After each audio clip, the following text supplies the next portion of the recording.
안녕하세요. 책데이트 시간입니다. 이번에 소개해드릴 책은 그때의 나에게 해주고 싶은 이야기라는 책입니다. 토해고 지음 한국경제신문에서 나온 책입니다. 우리는 타인의 마음은 이해하려 노력하면서 나를 이해하려는 노력은 하지 않게 되는데요. 이 책은 나를 좀 더 이해하고 위로해 줄 수 있는 문장들로 가득한 책입니다. 나와 가까워지고 싶을 때, 처음 시작할 때, 매일의 다짐이 필요할 때 등 언제 어디서나 나를 위해 꺼내볼 수 있는 책인데요. 몇 편 소개해 드리겠습니다. 간절함. 뭐든 원하는 것을 쟁취하기 위해서는 간절함이 바탕이 되어야 합니다. 그 마음이 짙어야 노력에 탄력이 붙고 더 힘있는 행동이 이어집니다. 물론 노력하면 반드시 원하는 것을 얻을 수 있다고 장담하지는 못합니다. 하지만 간절함이 깊은 만큼 목표에 가까이 다가갈 수 있는 것만은 분명합니다. 계기. 사람은 날 때부터 타고난 환경이 있으나 대체로 외부에서 우연히 찾아오는 계기가 그 사람의 삶의 방향이나 운명을 바꿔놓는 경우가 많습니다.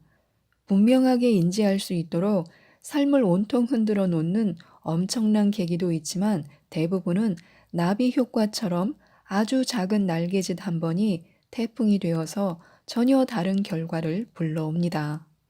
그러니 나를 변하게 할 계기의 크기는 중요치 않습니다. 진짜 중요한 것은 그 계기로 만들어낼 변화의 크기입니다. 과거. 인간은 불완전합니다. 실수하지 않으려고 부단히 노력하지만 넘어지기도 하고 잘못된 길로 가기도 합니다.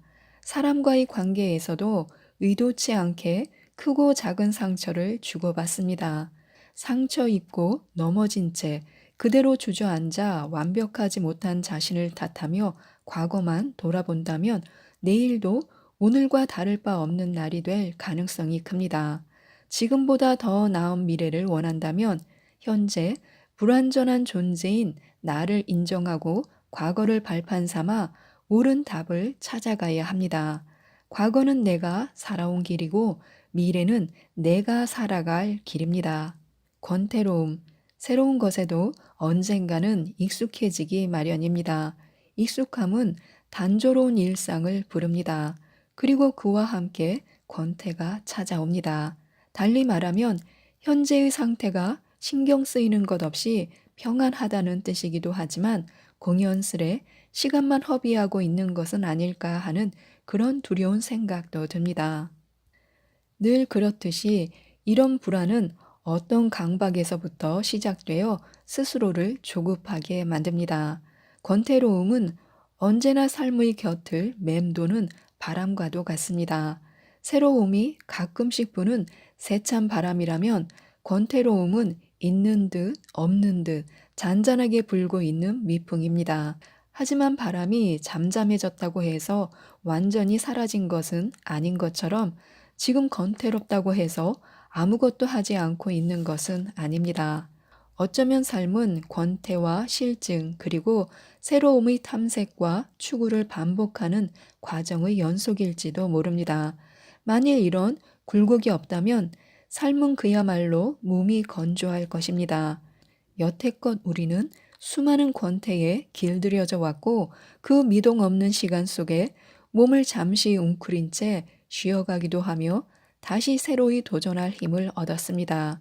그렇다면 권태로움 또한 우리 삶에 꼭 필요한 휴식 같은 존재일 것입니다.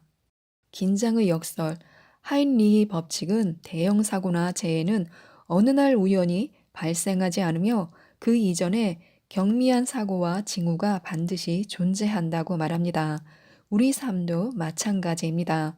잘 되어가고 있다고 생각했던 일이 갑자기 틀어지거나 뜻밖의 큰 문제가 생기기 전에 분명 크고 작은 징후들이 있었을 것입니다.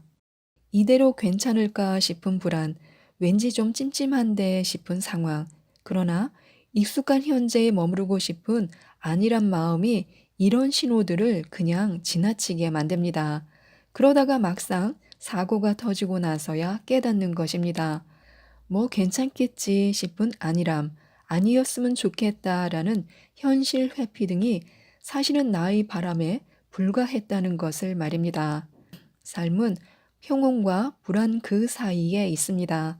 과도한 긴장은 스트레스를 유발해 생활에 지장을 주지만 반대로 나사가 풀린 것처럼 해이해져 버리면 예상치 못한 변수가 생겨 시련을 맞닥뜨릴 수도 있습니다. 평온과 불안 사이에서 아슬아슬한 줄타기를 하며 떨어지지 않으려면 긴장을 풀고 바람에 몸을 맡겨야 할 때와 긴장의 고삐를 꽉 쥐고 빨리 걸음을 내디뎌야 할 때를 잘 구분해야 합니다. 가장 평화로운 순간에도 긴장의 끈을 놓지 않는 태도야말로 우리를 무사히 목적지까지 데려다 줄 것입니다. 길, 혼자 걷는 게 아니다. 이렇게 생각하면 내가 현재 하고 있는 일이나 가고 있는 길에 대한 시각이 달라집니다. 어떤 길이든 우리는 그 길의 모든 과거와 미래와 연결되어 있는 것이기 때문입니다. 먼저 걸어가 준 사람이 있어 외롭지 않고 나중에 걸어올 사람이 있어 책임감이 생깁니다. 그렇게 우리는 모두 길 위에서 만납니다. 밑바닥에서부터 가진 것이 많은 사람은 그만치 겁도 많아집니다.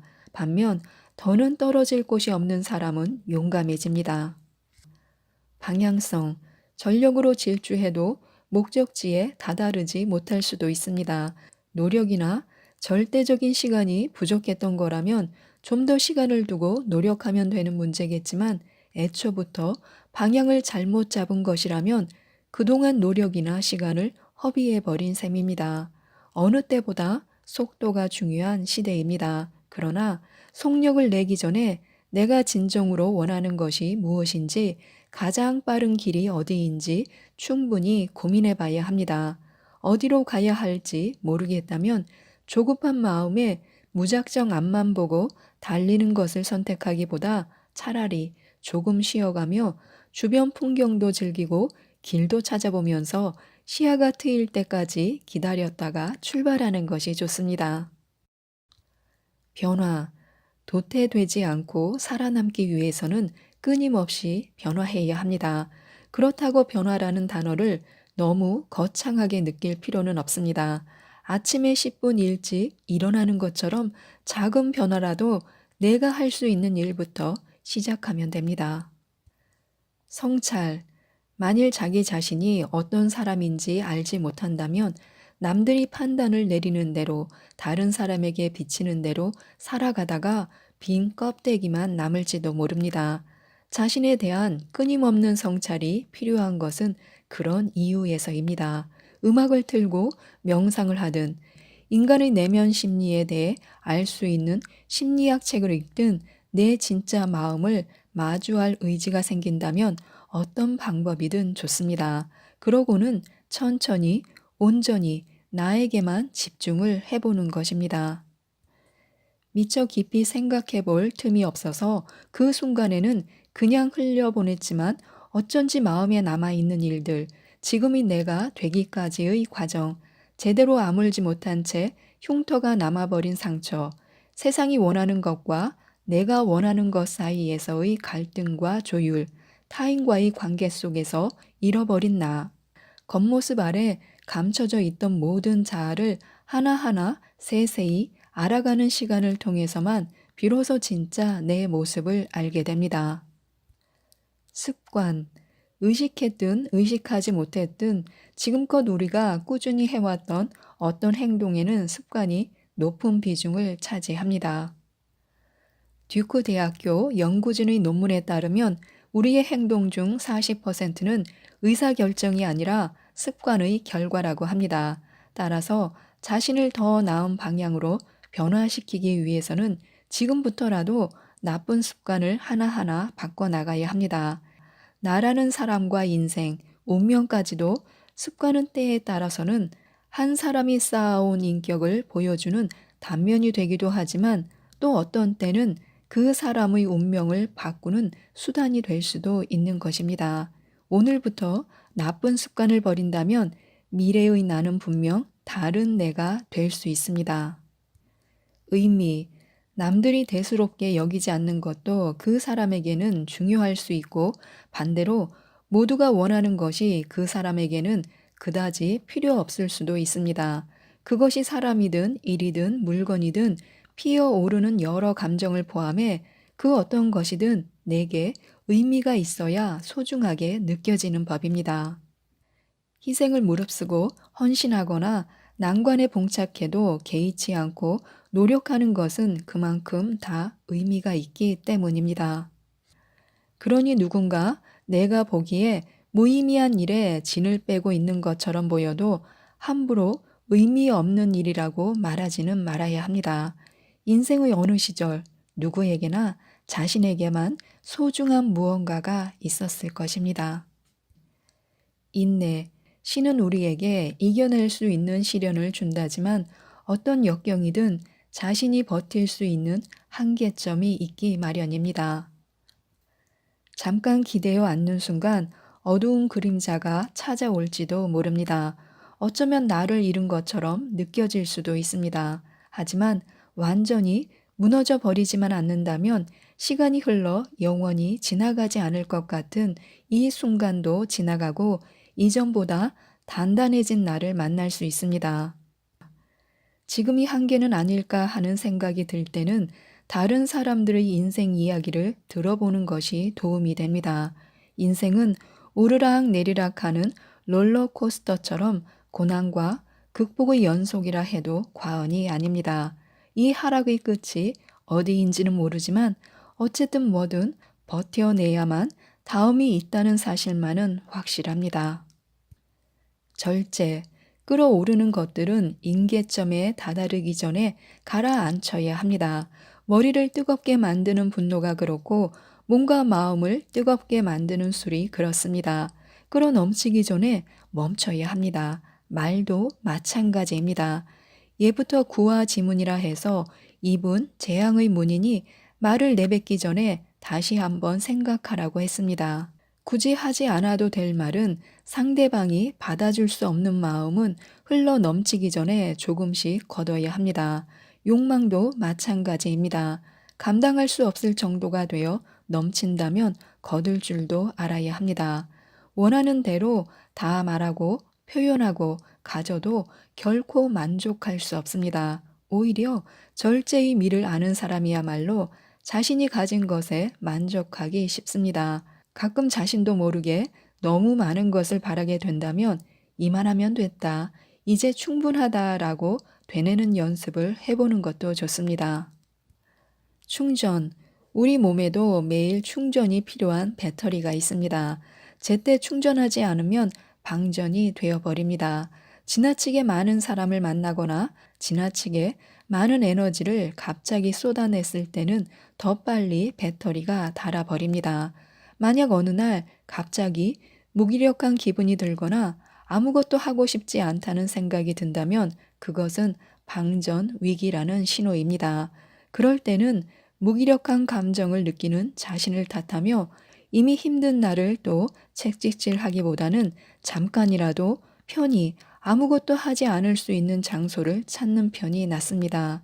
충전이란 캐리어를 끌고 여행을 떠나고 레저를 즐기는 것이 아니라 그저 지금 창밖에 보이는 풍경을 바라보며 가만히 앉아 있는 그 시간인지도 모릅니다.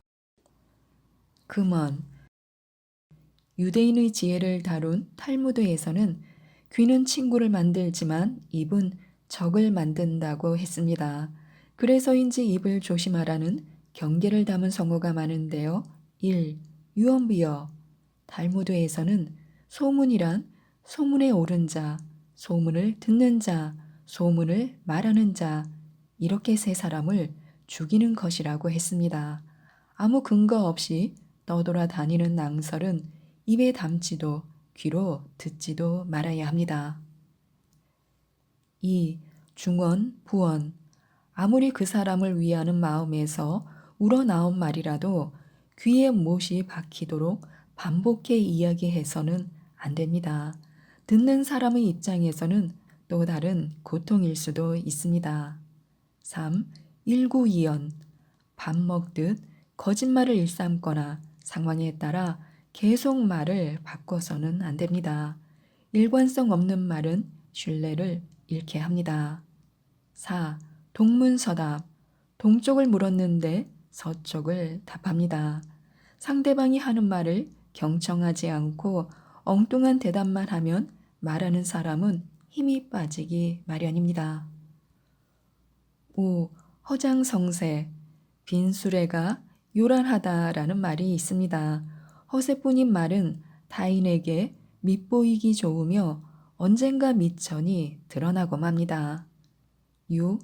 경강부회. 강당과 고집은 다릅니다. 타인을 의식하지 않고 이치에 맞지 않는 말을 억지로 우겨서는 안 됩니다. 지나친 고집은 자신도 모르는 사이 주변 사람을 하나 둘 떠나게 만듭니다. 7. 육두문자. 언행은 인격을 고스란히 드러냅니다. 도리에 맞는 말이라 할지라도 상스러운 표현은 상대방의 기분을 상하게 하고 말하는 사람의 품격마저 훼손합니다. 8. 다언삭궁. 노자의 도덕경 제5장에 나오는 말로 다언삭궁 불여수중이라는 말이 있습니다. 즉 너무 많은 말을 하면 자주 궁지에 몰리니 침묵을 지키는 것만도 못하다는 뜻입니다. 인간의 생각은 온전히 말로 전할 수 없기에 많이 떠들수록 말이 꼬여버리기도 합니다. 그러다 보면 의도치 않게 궁한 상황에 부닥치기 마련이니 그럴 땐 차라리 입을 다무는 것이 낫습니다. 기도. 이따금 인간의 노력으로는 어찌할 수 없는 불가항력이라는 것이 있습니다. 이럴 때는 인간의 나약함을 인정하고 기적을 바라는 것 외에는 달리 방도가 없습니다. 기적을 바라는 행위인 기도의 방식은 사람마다 다릅니다.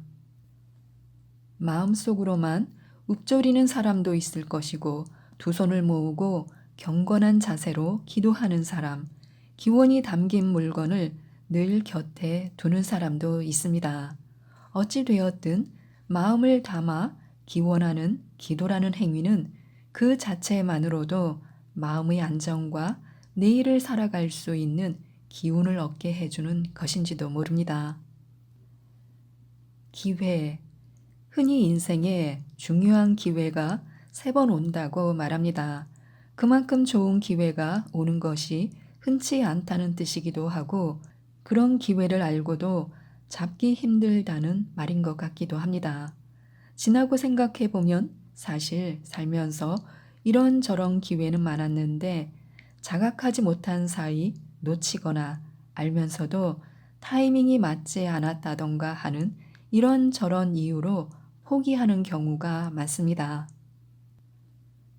미국 유명 작가이자 투자와 관련된 많은 명언을 남긴 마크 트웨이는 책과 강연으로 막대한 수익을 얻었지만 투자에서는 매번 인생의 쓴맛을 보기 일쑤였습니다. 그러던 어느 날 알렉산더 그레이엄 벨이라는 젊은 발명가가 트웨인을 찾아왔습니다. 벨은 트웨인에게 5블록이나 떨어진 곳에서도 전선을 통해 서로의 목소리를 들을 수 있게 될 거라고 주장하며 자신의 발명품에 투자하라고 말했습니다. 트웨인은 말도 안 되는 소리라며 코웃음을 쳤습니다. 이후 벨은 정말 전화기 발명에 성공했고 그에게 투자했던 이들은 어마어마한 수익을 거뒀습니다.